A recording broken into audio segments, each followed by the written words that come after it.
तो लोकतंत्र के महापर्व में लोग अपने मताधिकार का प्रयोग कर अपने नेता का चुनाव कर रहे हैं, अपने सांसद का चुनाव कर रहे हैं। ये पर्व दुनिया के सबसे बड़े लोकतंत्र, सबसे बड़ी जमहूरियत का है, जहां जनता अपने नेता का चुनाव करती है। मध्य प्रदेश और छत्तीसगढ़ में वोटिंग जारी है। अलग अलग जगहों की तस्वीरें भी हम आपको बताएंगे, कितनी वोटिंग हो गई, तमाम अपडेट्स हम आप तक पहुंचाएंगे। नेताजी का इम्तिहान, 9 सीटों पर मतदान।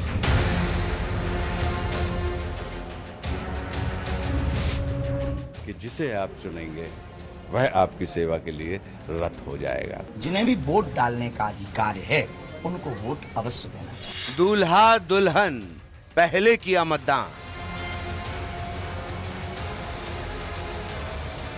दूसरे चरण का दंगल साख का है सवाल।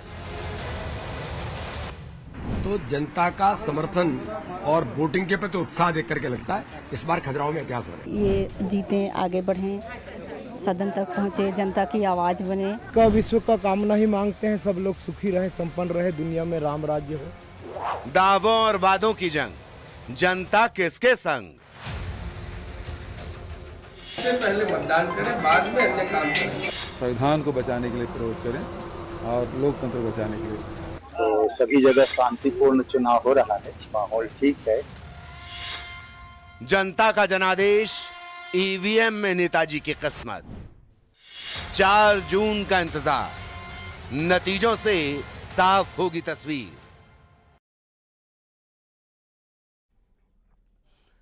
चलिए कुछ नजर आंकड़ों पर भी डाल लेते हैं, किस तरह का वोटिंग परसेंटेज अब तक निकलकर सामने आया है। हालांकि वोटिंग परसेंटेज बढ़ेगा, कल तक इस जो आंकड़ा है, जो सुदूर इलाके के आंकड़े हैं वो आएंगे धीरे से और फिर पूरी तरह से ये निकलकर सामने आएगा। अब तक की क्या स्थिति है? दमोह की अगर बात कर ली जाए, 45.69% वोटिंग यहां से अब तक बात निकलकर सामने आई है, अब तक जो डाटा आया, अब तक जो रिकॉर्ड आया है। होशंगाबाद की बात अगर कर ली जाए, 55.79% वोटिंग। खजुराहो सबसे ज्यादा गर्म सियासी तौर पर भी और मौसम के लिहाज से भी, 43.89%। रीवा 37.55%, सतना 47.68%, टीकमगढ़ 48% से ज्यादा। ये वोटिंग की स्थितियां हैं जो इस वक्त तक सामने आई हैं। एक बार फिर आप और बेहतर तरीके से समझ लीजिए, मैं आपको फिर से बता देता हूं। दमोह में 45.69% वोटिंग हुई है। होशंगाबाद की भी हम बात करेंगे, होशंगाबाद में किस तरीके से आंकड़े निकल कर आए हैं। 55.79% वोटिंग अब तक हो चली है। हालांकि जो कतारों में लग गए हैं उनके चलते वोटिंग परसेंटेज और बढ़ेगा। खजुराहो, जैसे मैंने जिक्र किया है कि गर्मी एक बड़ा फैक्टर वहां पर रहती है, सियासी गर्मी और मौसम की गर्मी भी। खजुराहो में 43.89% वोटिंग हो चुकी है।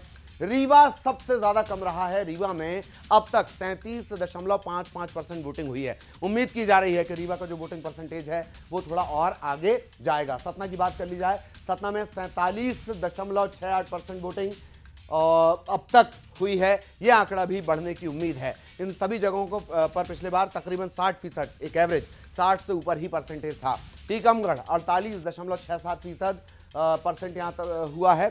ये तो मध्य प्रदेश की 6 सीटों का हाल हुआ। छत्तीसगढ़ की बात अगर कर ली जाए, छत्तीसगढ़ से सुबह से ही बहुत खुश करने वाले आंकड़े आए हैं। कांकेर 67.50%, 1 बजे तक ही 60% को क्रॉस कर गया था कांकेर। राजनांदगांव की बात कर ली जाए, हॉट सीट 61.34% वोटिंग यहां पर हो चुकी है।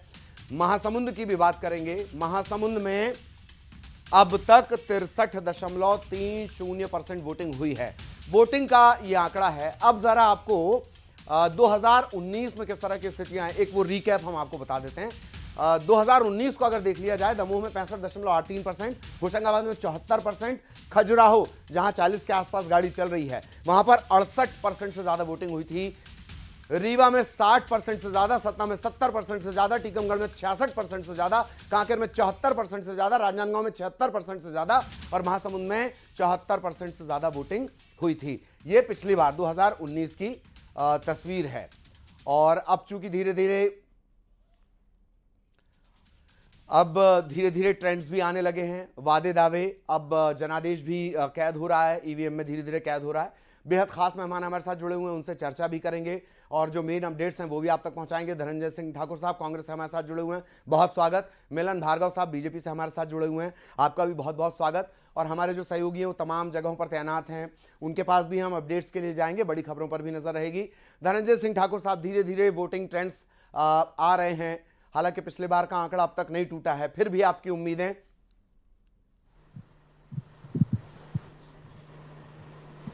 जी ठाकुर साहब।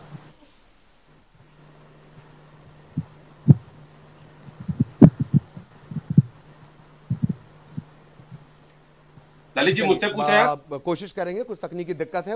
एक बार आप हमारी जो टेक्निकल टीम है वो चेक कर रही है। मिलन भार्गव साहब बीजेपी प्रवक्ता, वो हमारे साथ जुड़े हुए हैं, उनका भी एक रिएक्शन ले लिया जाए। मिलन जी, धीरे धीरे अब वोटिंग परसेंटेज आने लगे हैं, ट्रेंड्स आने लगे हैं, कहीं ज्यादा कहीं कम, कहीं खुशी कहीं गम, इन सब के बीच क्या उम्मीद है?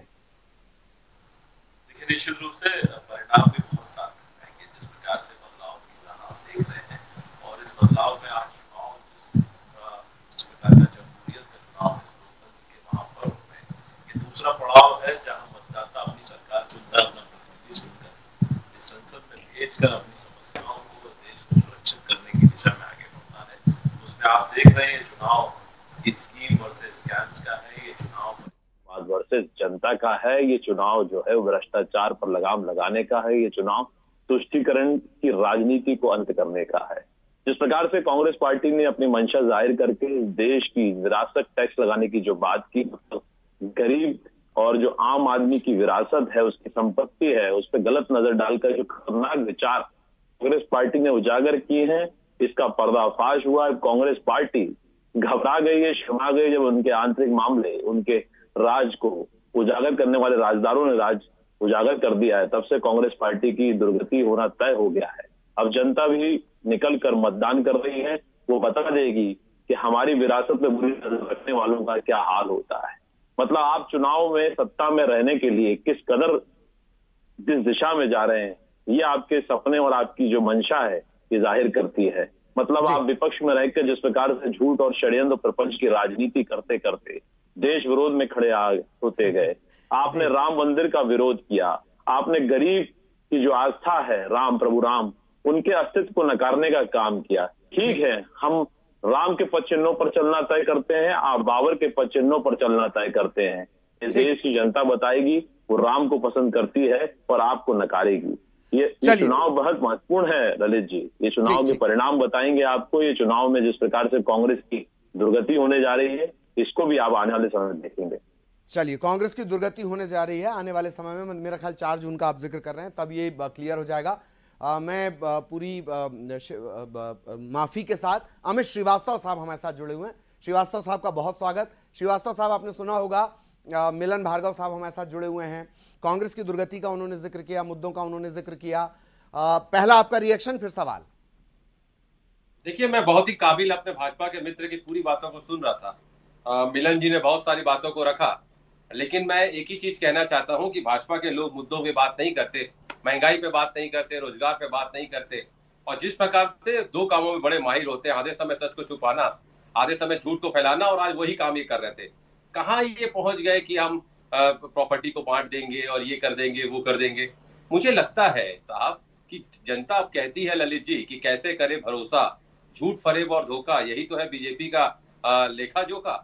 और 10 सालों में जो आपने कोई काम नहीं किया क्या कि आपको अब इधर उधर की बात करना पड़ रहा है? आपने जो प्रोमिसेस किए थे, आपने जो दूसरे डिलीवर नहीं कर पाए, आप उस पर माफी मांग लीजिए। जनता का दिल बड़ा होता है, लेकिन कहते हैं ना, आप हमेशा कांग्रेस को खत्म करने की बात करते हैं।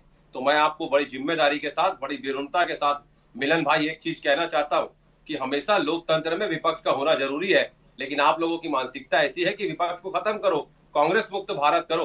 तो मैं आपको बता दूं, आटे को पीस के कभी मैदा नहीं हुआ, आटे को पीस के कभी मैदा नहीं हुआ, और कांग्रेस को खत्म कर दे अभी कोई पैदा नहीं हुआ। अब मैं आगे आपको बताता हूं कि आज 2024 का ये लोकसभा चुनाव बहुत ही महत्वपूर्ण चुनाव है, क्योंकि एक तरफ तो आप 400 का नारा देते हैं मिलन भाई, और दूसरे तरफ आप कांग्रेस को या दूसरी विपक्ष की पार्टी को लेवल प्लेइंग फील्ड भी नहीं देते, हमारे अकाउंट को सीज कर देते हैं। एक तरफ तो आप कहते हैं कि आइए चुनाव लड़िए, हमने बहुत अच्छा काम किया है, हम 400 पार जा रहे हैं, और आप विपक्षी नेताओं को जेल में डालने का काम करते हैं। मतलब आपको लोकतंत्र में विश्वास नहीं है। मैं आप ललित जी आपके लोकप्रिय चैनल पे धन्यवाद देना चाहता हूं। आज वो 88 सीट पे जहां पर वोटिंग हुई है, और पिछले बार जब 102 सीट पे वोटिंग हुई थी, ये पूरे लोगों को धन्यवाद देना चाहता हूं कि आपने निश्चित तौर पे अपने मताधिकार का प्रयोग करके इस देश के भविष्य को बचाने का काम किया है, संविधान को बचाने का काम किया है, लोकतंत्र को बचाने का काम किया है, क्योंकि ये कहते हैं अगर 400 सीट हमारी आ जाएगी तो हम संविधान को बदल देंगे। आनंद हेगड़े साहब ने कहा है, इनके बीजेपी के नेता ने, और भी बहुत सारे नेताओं ने कहा है। तो मैं आपके माध्यम से एक ही चीज कहना चाहता हूं कि बस इनको एक चीज मैं याद दिलाना चाहता हूं, मिलन जी, आपने जो वादे किए थे, आपने कहा था 2 करोड़ लोगों को रोजगार, आपने नहीं दिया। आपने कहा था 400 रुपए में सिलेंडर था। साहब, अगर है 56 इंच की छाती भाजपा नेताओं की, आप जिस प्रकार कहते हैं ना 56 इंच की छाती है, तो कम करिए साहब, 400 रुपए सिलेंडर दिलवाइए, महंगाई कम करिए, किसानों की आय दुगनी मेरे ख्याल पर्याप्त जवाब। हाँ, आपने लंबा चौड़ा क्वेश्चन पेपर थमा दिया है। मिलन जी प्लीज।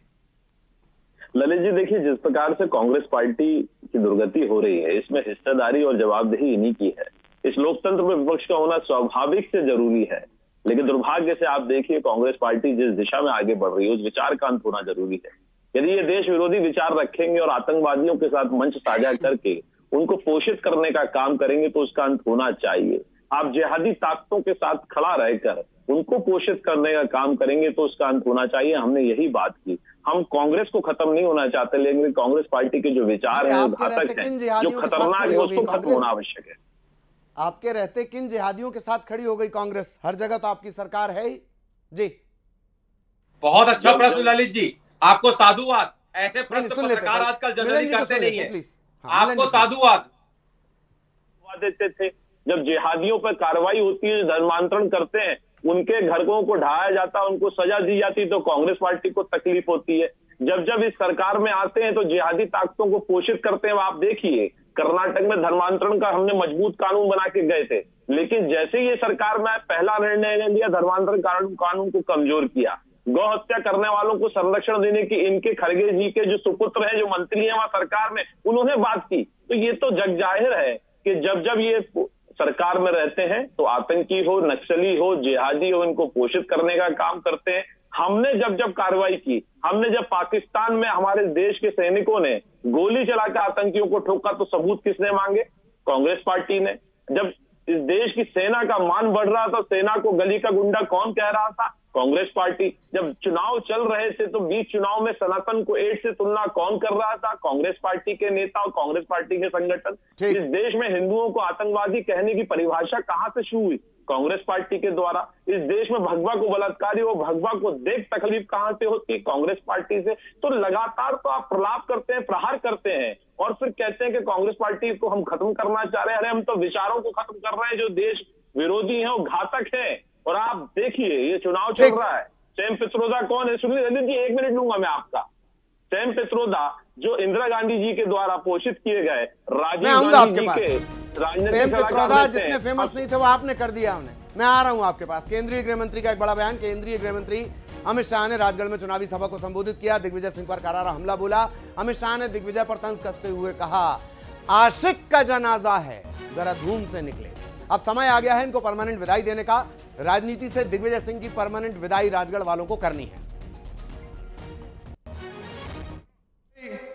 आशिक का जनाजा है, बड़ा आदमी है, जरा धूमधाम से निकालना, उनकी शान जैसी लीड से हराना। समझ में आ रहा है? आ रहा है? गत चुनाव से बड़ी लीड से रोडमल जी को जिताओगे।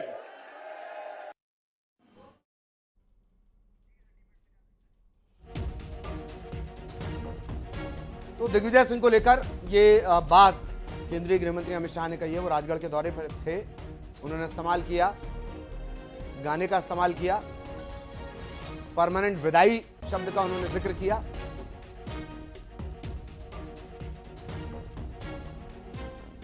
दिग्विजय सिंह को लेकर यह हमला उन्होंने बोला। दिग्विजय बनाम रोडमल नागर ये मुकाबला है। दिग्विजय के राजगढ़ से आने के बाद चुनाव दिलचस्प।